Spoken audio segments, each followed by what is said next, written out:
السلام علیکم۔ B S videos میں آپ سب کو خوش آمدید۔ آج ہم پڑھیں گے حضرت مریم علیہ السلام کے بارے میں۔ حضرت مریم علیہ السلام وہ پاک باز اور پاکیزہ عورت ہیں جن کے لیے قرآن پاک میں پوری سورت اتار دی گئی اور قرآن پاک میں آپ کی پاکیزگی، آپ کی کفالت، آپ کی پیدائش اور حضرت عیسیٰ علیہ السلام کے پیدا ہونے کے واقعات کو کھول کھول کر بیان کیا گیا ہے تاکہ لوگ اللہ پاک کی نیک بندی کے بارے میں کوئی شک و شبہ نہ رکھیں۔ حضرت مریم علیہ السلام حضرت داؤد علیہ السلام کی نسل سے تعلق رکھتی ہیں۔ آپ علیہ السلام کے والد بنی اسرائیل کی مسجد کے مؤذن اور امام تھے۔ آپ کی والدہ بھی عابدہ، زاہدہ، نیک خاتون تھی۔ اس دور میں بنی اسرائیل پر اللہ تعالیٰ نے حضرت زکریا علیہ السلام کو مبعوث فرمایا ہوا تھا۔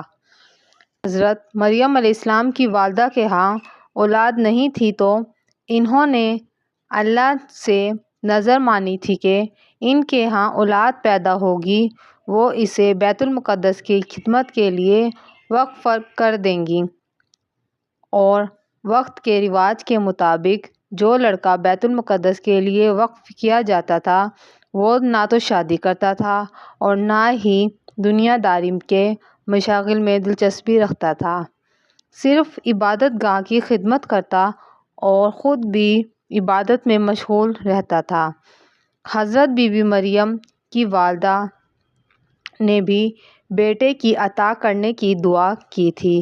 عبادت گاہ میں لڑکوں کو قبول کیا جاتا تھا اور لڑکیوں کے لیے کوئی جگہ نہیں تھی۔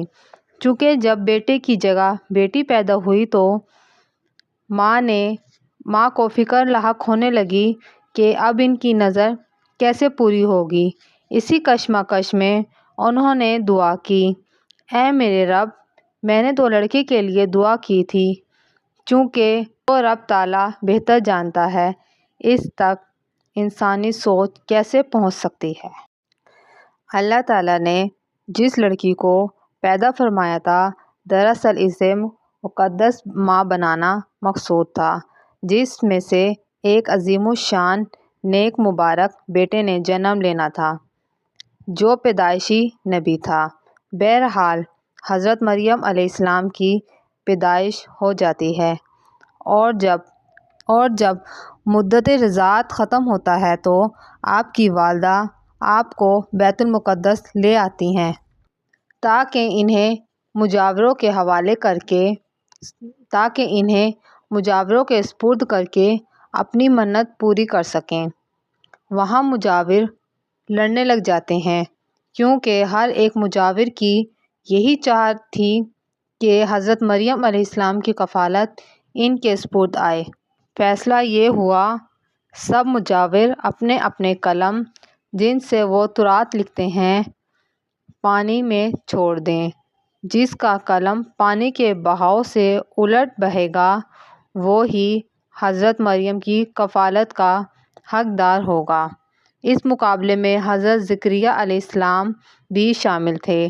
اللہ نے ان کا قلم پانی کے بہاؤ سے الٹ بہا دیا اور حضرت مریم علیہ السلام کی کفالت ان کے ذمے ہوئی۔ اس طرح یہ حضرت مریم کی کفالت کے حقدار ہو گئے۔ اللہ تعالیٰ کی منشا کے مطابق حضرت زکریا علیہ السلام کی کفالت میں دے دیا گیا۔ حضرت زکریا علیہ السلام کی بیوی حضرت مریم علیہ السلام کی خالہ لگتی تھی، اس لیے ان سے بڑھ کر ان کی پرورش کون کر سکتا تھا۔